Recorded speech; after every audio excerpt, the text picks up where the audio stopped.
Buying the ugliest house in the nicest neighborhood is the best way to go. I thought when I became a millionaire, I'd be like, oh, like my life is set. Like, then I got there and it's like, well, that doesn't really mean anything these days. How much is enough? And I think it's always a little bit more. Be a handyman on these properties and be making 7 figures. That is a sweet spot for me.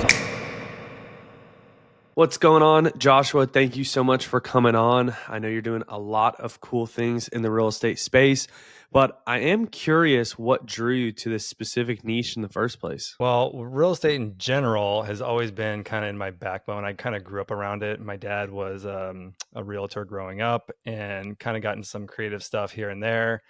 I actually funny story, I sold my first house coming out of, or I was in college. I was doing an open house for him.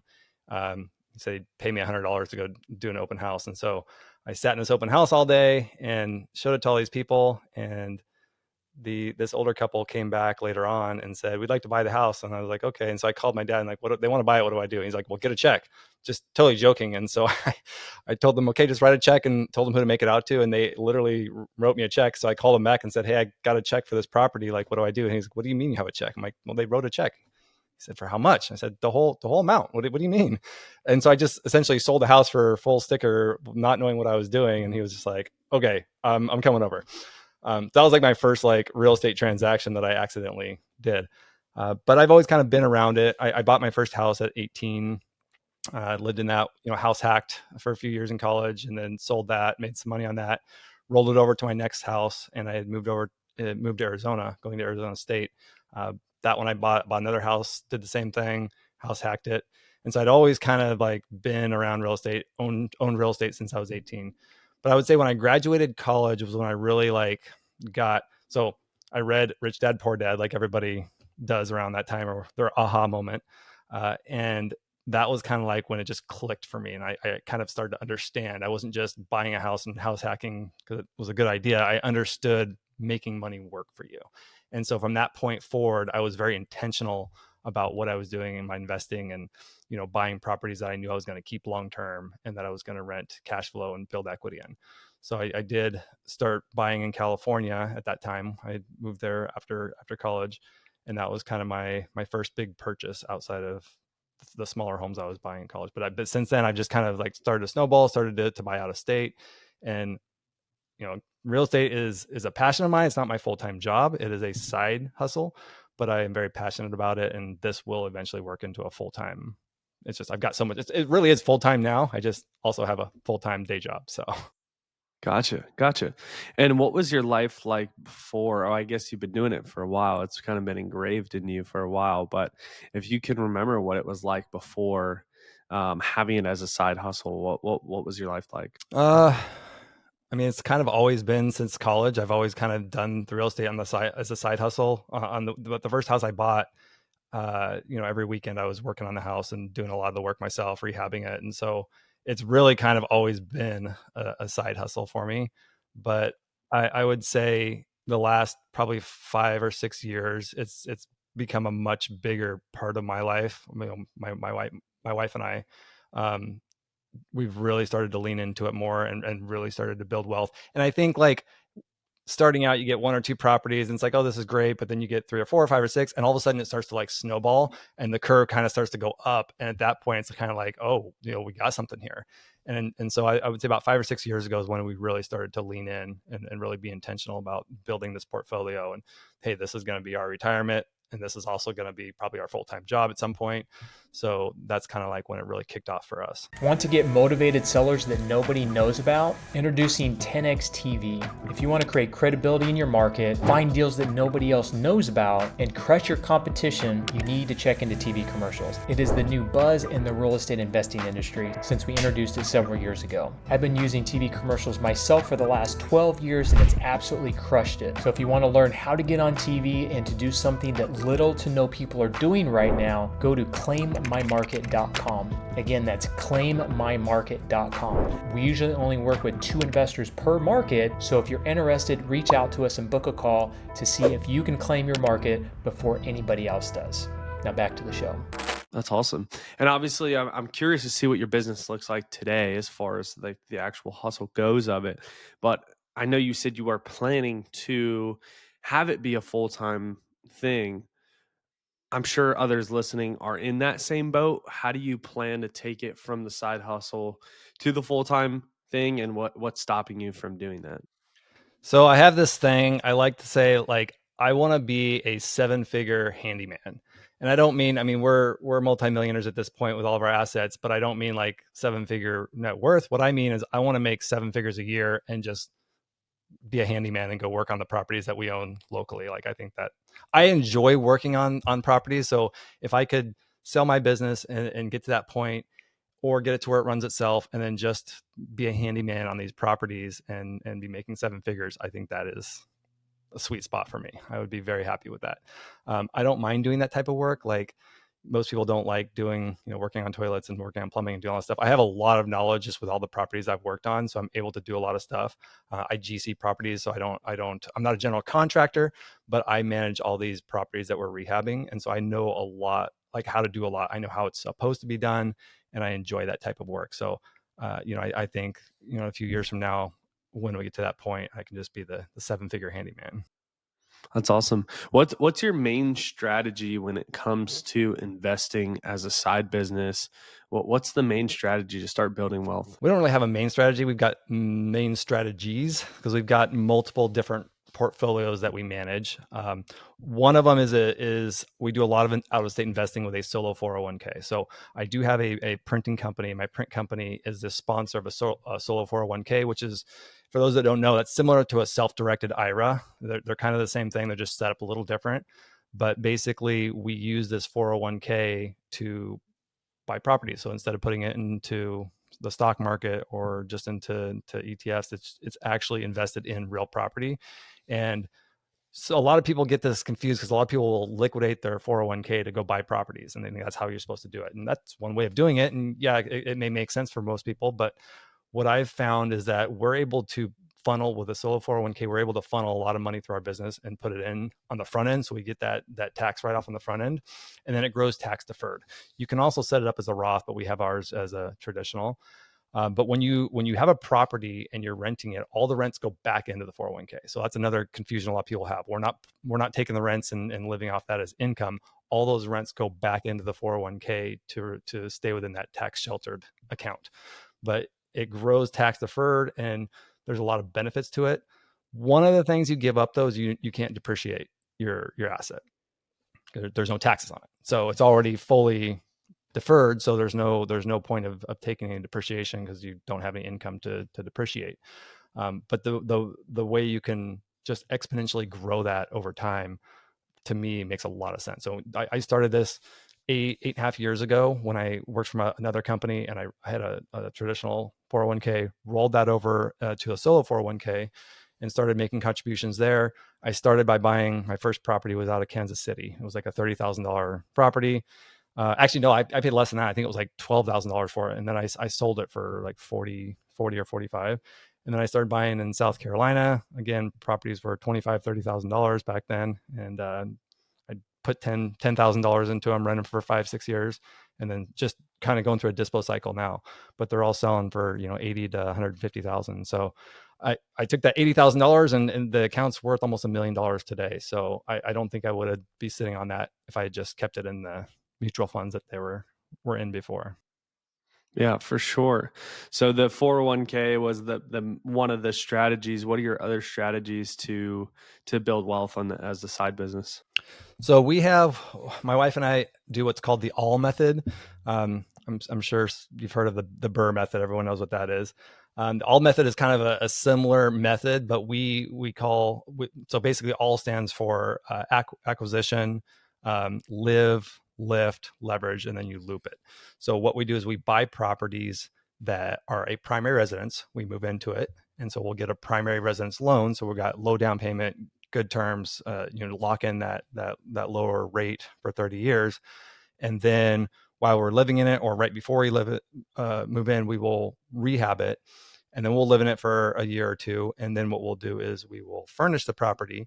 We will leverage that equity that we've pushed, because we're pushing appreciation while we're there. Sometimes we get market appreciation, which is a little bit of a bonus, but we will push appreciation with these extensive rehabs that we do. and we'll take that equity, and that's our down payment on the next one, and it gets the rehab going on the next one. And so we've just continued to do this process over the last 5 years. We've got 3 properties in our local market now. 5 years ago, we had $270,000 in equity in our first house, and today we're sitting on 2.3 million. So less than 5 years, we 10x that amount of equity that we had. So it's worked out pretty well. That's awesome. Why do you think so many people, I wouldn't say overlook, but like maybe just don't know about this?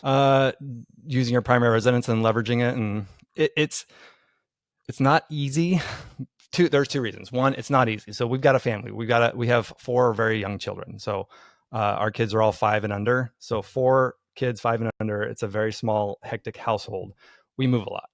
We have to move a lot. So we move every 2 years. Sometimes we move more often. It just depends on or sometimes we'll move out temporarily a house because it's literally demoed to the studs, so we can't live in it.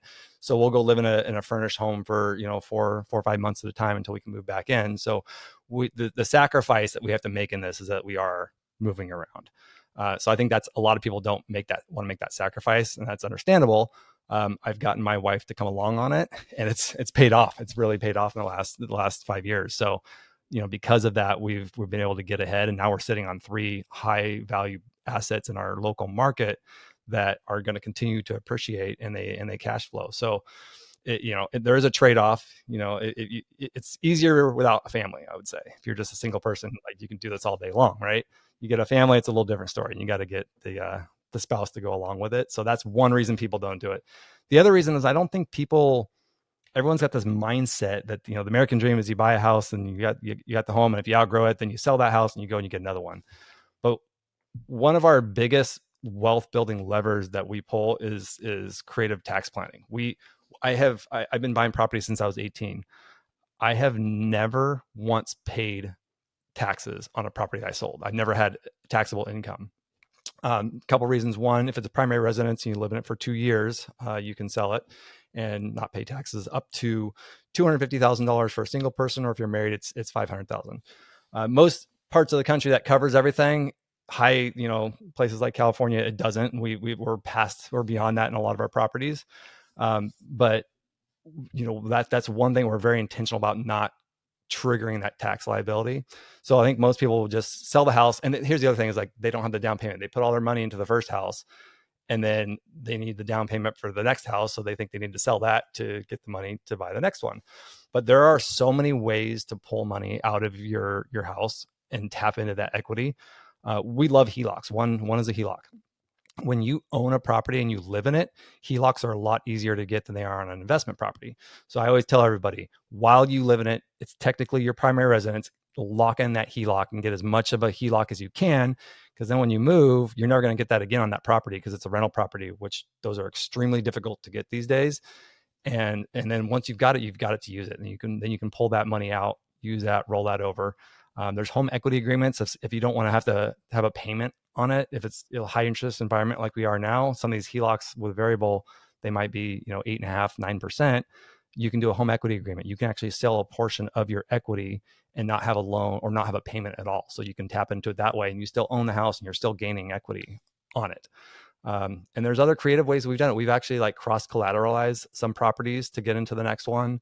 There's a lot of creative ways of doing that. And I'll say, when you pull money out in one of these fashions, whether it's a loan or a home equity agreement or your cross collateral, whatever you're doing, when you're pulling that out, you're not paying taxes on that. You're only paying taxes if you sell. So that tax liability only triggers when you sell the property. And I think a lot of people don't realize that you can do this with your primary residence, and then you can buy another one, and you can just keep stepping up and doing this. So I just don't think people realize that that's a strategy you can do. And what do you think the most common misconception is about this strategy? Well, again, it's not easy because you are moving a lot and you're having to renovate, and you may be living through renovations, which is not fun. So there's definitely some sacrifices. So people see, well, you made, over $2 million in equity in the last 5 years. That's amazing. But nobody really talks about the sacrifice portion. they don't talk about living in while you're doing the renovations and having to move with little ones. So I think a big misconception is that there is some sacrifice to this, but it's, what are you willing to sacrifice to build wealth? Like, is that, how important is that to you? Because this can be a great lever, like this would be a great way to build wealth really fast using something that honestly, most people already have the first step. Most people already have their first house. So they've already got the first, and I would say the first house is always the hardest one. So they maybe already have that first house and have some equity and have the ability to start doing this. They just aren't thinking about doing it this way. Do you think it's easier in a market like California where you're at, or do you think it's easier in a low price point market? I think everything's harder in California. There's nothing easy about living in California. So yes, like the dollar amounts are going to be higher in California. Like, these properties are all, $2 million properties today. And so you're not going to see those numbers, but it's all a numbers game. Like we still had to put more money down. We had to save up 100, the down payments. Well, the first one I bought was 10 years ago and that we already had. And I bought that with an FHA. So you can buy an FHA as a primary and only put 3.5% down and a few closing costs. So you can get into, even California, you can still get in pretty low, but you have to have the DTI to support it, which is where it gets tricky because you've got a really high property value, and that loan is going to be hard to support unless you've got unless you're a high earner. So I would say everything is harder in California. Yes, the numbers are going to be bigger because you're getting more appreciation just because it's a bigger asset, so it's going to have bigger numbers. If we were doing like Tennessee or in Texas or somewhere else, like we would probably have 10 times more properties. It would be way, way easier. So it's a smaller dollar amount on each one, but you can scale up faster. So instead of going every, 2 to 3 years before we move and having to save up money and having a lot more money that goes into those rehabs, we could probably accelerate this much faster. And then we would also be able to kind of skip the live-in portion and be able to just buy them straight as investment properties. Because here, it's expensive to live. So if we're going to pay once. I don't want to be paying twice to live here and have this investment property while it's being rehab. So that's where we've been able to make it make sense. But yeah, if we were in a different market, we would be able to just maybe do 2 or 3 at once, because 20% on a $300,000 house is nothing compared to what 5% is on a single family home in a market like this. So yeah, I would say if you're in a lower market or a lower dollar market, like it's actually easier. Yeah. Yeah, that makes a lot of sense. Obviously, your net, dollars going to be higher in California per house, but it's going to take a lot more. That could be the same number. You're looking at ratios, and the loans are a lot harder here too, because every HELOC we get, we have to prove DTI, and as a business owner, it's a battle every time. I hate dealing with banks. So in a smaller market, like if you're looking at homes that are $300,000 to $500,000, and you're getting HELOCs, and instead of a $500,000 HELOC, you're getting a $50,000 HELOC. It's way easier to support that and show to the banks than trying to do that in California. So I would say if we can make this work in California, you can make this work anywhere, and it'd be a lot easier. Super fair. What are maybe 1 or 2 key strategies that have made the biggest impact for you in this adventure, in this side business? Yeah, so I would say I've seen so many people flip. So we don't flip. I've seen a lot of flippers make mistakes. They'll get a contractor and they'll go in and have a contractor do everything, and they overpay for everything because they're paying the contractor who's subbing everything out, and there's markup, and they're paying way more than they need to get this stuff done. I don't ever use a general contractor to manage a whole project. I manage it myself, and I've done enough of this to where I know how things are supposed to be done. I've done the permitting process with the city and worked with the inspectors, and so I know how things are supposed to be done. So I feel comfortable doing that. But the amount of money that we save by cutting the GC out, I think we actually get better work because nobody cares about the work more than I do on my house. Even a GC, somebody that's supposed to be responsible for that, they still cut corners. I mean, and you wouldn't know. So something that gets covered up and it's inside the walls, you wouldn't know. And maybe it's fine. Maybe it passes inspection. And I hate when contractors say, "Oh, the inspector signed off on it." I'm like, no. I don't care. Like that's not how it's supposed to be done. So, but just the amount of money that we save, I mean, we probably save 40% on some of these rehabs, and these bigger rehabs that are $500,000-$600,000 rehabs, that 40% adds up real fast. Oh yeah. Yeah, for sure. What do you think the biggest mistake is with this strategy that you see people make that you think can be really easily avoided? I think people overpay. We see it, these cycles where everybody, right now prices are kind of stabilized, but you got the 50-year mortgage, you got the portable mortgage, you got the White House trying to push interest rates down. If that happens, the market heats up again. And out here, people are paying 200. We have friends that have paid $300,000-$400,000 over appraisal value on a property. It's like mind blowing. What are you doing? So I think the biggest mistake is people getting to something thinking, oh, it'll appraise or it'll appreciate and we'll be able to make it back or whatever. Like don't be stupid about going into something that you're planning. I mean, if you're buying as a primary residence and you're good with the payment and that you're going to live in it forever or 10 years or whatever, then you're fine. But if you're doing this as an investment strategy, there are so many people that overbought the last couple of years and then got in trouble. We know a lot of flippers that just hit that wall, the market turned, and they got stuck holding, high dollar assets and, losing six figures because they just got stuck, thinking like the market's hot, like we can get out of it. So I think people were just overpaying for everything. You see it with all the crash of the Airbnb market right now, all these short-term rentals. Investors were just paying stupid prices because they'll just throw it on Airbnb and we'll be good.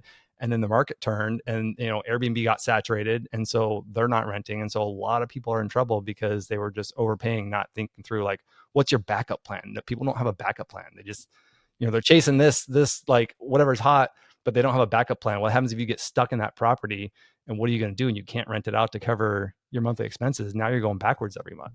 So I just think having a backup plan and making sure that you're being smart about it. Yeah. And I want to go back to the plan to make this the main full-time business, because I feel like a lot of people do real estate on the side, onesie twosie, they do a couple deals. What's your plan?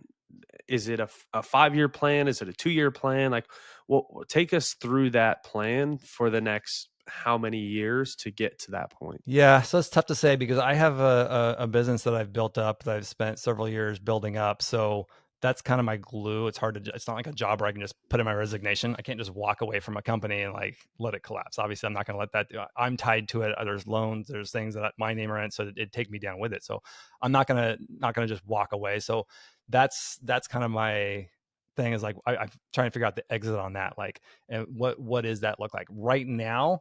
I am investing heavily into AI to replace me in a lot of ways. So my business is very transactional heavy, and it requires a lot of my time during the day, entering orders and doing all these things with what goes with the print industry. But I am implementing AI to be able to parse my emails, respond to my emails for me, process orders, do everything that I do that takes my time during the day. And so I think as I implement more AI, I think the business will start to run. It's been one of those industries where you can't, like, it's very hard to have people run it for you. It's not that type of industry. But I think leaning on AI to replace a lot of that and what I've been doing will help to replace myself, and then I can kind of remove myself from that and really focus more on the real estate. And again, I don't really have a set plan like this is what I want to do. I mean, I think we're going through a dispo cycle right now, so I think we're down to about 25 properties total. But when we start buying again, then we'll get another 10, 15. Like, what do I need to have a full time? But I don't really pull income on the real estate stuff. It's just kind of all goes back into building itself, and just letting it snowball. So I guess I don't really have a plan. I want to get there, but it's like I don't really have a set plan. We would like to travel. I would like to get to a point where if the businesses doesn't need me on a day-to-day basis, our kids are young, we can go to Europe for the summer when they're out of school and go for two months at a time and kind of just get to that point, because the real estate doesn't take as much day-to-day operational, management, I guess. So I guess in the next few years, I hope to be able to do that. Awesome. Cool. Well, I know as far as the word success, everyone's got their own definition and everyone strives for it differently. How do you define the word success for yourself, and how do you strive for that each and every day? I think for me, I'll never have a feeling of success in terms of monetary success. I don't think, someone asked once, or I've heard someone say one time, like, how much is enough? And I think it's always a little bit more. I don't think you ever get there because that, and you're like, oh, this isn't what I thought it was going to be. Like, I thought when I became a millionaire, I'd be like, oh, like my life is set. And like, and then I got there and it's like, well, that doesn't really mean anything these days. Um, so I think for me, it's being able to get my businesses and my investments and everything to where I can buy my time back. Cause that's something that we can't get more of, right? You want to buy your time back while your kids are still young, while you can still do things. And I think just getting to a place where we've got enough assets and enough built up to be able to have more family time, do more of these trips, and be able to not, I don't want to work. I'll never stop working, but I don't want to work because I have to work. I want to be able to work because that's what I want to do, or it's on my time. I think that's success when you can work on your time and do what you want to do, but you're not giving up, building your wealth at the same time, and you're not having to figure out how am I going to pay for things. Yeah, I love that. If you were going to restart from scratch today, everything that you've built in real estate goes away, and you were going to restart, what would you focus on first? I think with my knowledge now, I would focus on the ALLLL method because that's such a huge wealth builder, and you can buy. I mean, I think Fannie Mae just last week removed credit scores from their application process. I don't know if you heard about that, but like I think it was like a 620 or something to get a Fannie. Like that's what it was, or maybe it was 580. I don't know. They just removed it completely. Like you don't even have to have a minimum credit score now to get a loan, a Fannie Mae loan, which is crazy. But I think that I would do whatever I had to do to buy my first primary, get into a primary. And again, not just that I was going to move into this house and this is going to be my house forever, buy it with the intention of, hey, this is my first stepping stone. I would buy something that has a value add. So something that I could work on, force appreciation. And forcing appreciation is important because if you're just waiting for the market to go up, you're not really getting that far because everything's going up, right? So then the next one you buy is going to be more. And with inflation, it's not really getting you that far. But if you can force appreciation, you can outrun the market. And so finding those value adds, whether it's, like an ADU situation or just something that's got deferred maintenance and needs to be updated, but finding a way to force that appreciation and then building that instant equity that you can tap into to move into the next one. So I think I would really lean hard into the ALLLL method, just knowing I can get my primary pretty easily and not have to have a lot of income because it's a primary you can get lower down and it's going to be a lot easier to get that loan approved. So I would lean heavily into the ALLLL method as my starting point. Okay. Well, yeah. I guess for someone that isn't super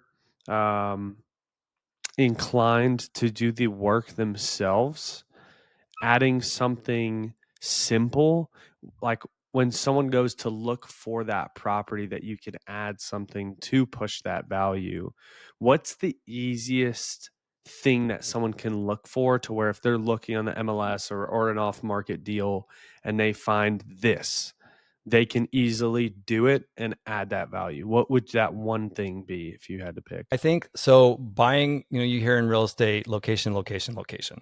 Buying the ugliest house in the nicest neighborhood is the best way to go. Because you've got value add because people want to be in that neighborhood. So even if it's the ugliest house and hasn't been renovated for 50 years or since it was built, you've got a value add. So just finding the right location and finding the right house in that neighborhood. But I always say the ugliest house in the best neighborhood is going to be your best bet. And it's not hard, like a kitchen and a bathroom. You only need to do one bathroom to get your appraisal to appraise it as a newly renovated property. People don't know that. So renovate your kitchen. And if you got 4 bathrooms, just one of them needs to be renovated. And then one of them's renovated and the appraiser, and I've had appraisers actually tell me this personally, like you don't have to renovate all your bathrooms. We just need one renovated bathroom and you're going to get a top tier renovation for your appraisal. So little tip for people that, so we do this because we'll do a kitchen, we'll do a bathroom, we'll get it reappraised and then we'll get a HELOC and pull more money out to continue on the renovations. But once you get that kitchen and that first bathroom done, that's really all you need to push that appreciation. And doing the exterior and interior, do you see a big difference with that, or does that not matter as much? Exterior doesn't matter much on an appraisal, but because we are renting these properties, curb appeal is huge. So the exterior is usually the last thing we do. We get the inside done, we push appreciation so we can refinance. We're living in it, so we don't really care what the outside looks like. I mean, we do, my wife does, but the inside's what matters. So we got the kitchen and the bathroom and kids' rooms and everything. Once we get everything done on the inside, then we focus on the outside, and we'll go, tear it all apart, do new siding, redo all the landscaping, new concrete and everything. Because the curb appeal, because we hold on to our properties, we don't sell them. Even if you are selling it, the curb appeal is so huge. It's the first thing people notice. It's the first thing they see on MLS, the first thing they see on Zillow. Like, that's what gets people's attention. So the curb appeal, I don't think enough people put enough thought or emphasis into the curb appeal of a home, because on the appraisal, it doesn't really make a difference. You could have the ugliest house or the nicest house on the appraisal. It really makes very little difference, maybe a little bit, but it's not a value add on their report, because the report's, square footage, how renovated is this bathroom or this kitchen or whatever. So the curb is not a huge appraisal pusher, but that's going to make you stand out. So if you're renting it, it's going to set you apart from everybody else. If you are, flipping it and selling it, it's going to set you apart from everybody else that's selling, even though you may be at the same price. Yours is going to get bid up before somebody else's because of that curb appeal. Yeah, no, that makes a ton of sense for sure. Well, where can people learn about you? Where can people learn more if someone wants to connect with you and reach out? What's the best way to do it, and where's the easiest way to find you? Yeah, so we have a podcast. My wife and I, we are the broke millionaires. So it's we're multi-millionaires, but we are constantly buying the next project, putting all our money into it, and so we're always cash broke. So that's where the broke millionaires comes from. But we have a podcast that you can follow, Spotify, Apple, YouTube. And then we also have Instagram. It's the broke millionaires _. We post a lot of content there.